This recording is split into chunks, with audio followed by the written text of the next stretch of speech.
te natura yaurana te ua te tahora te natura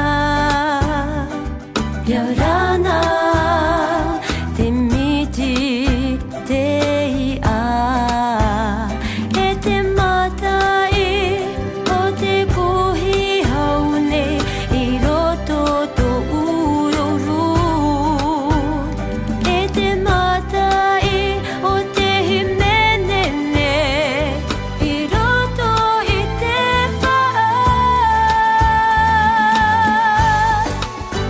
o oe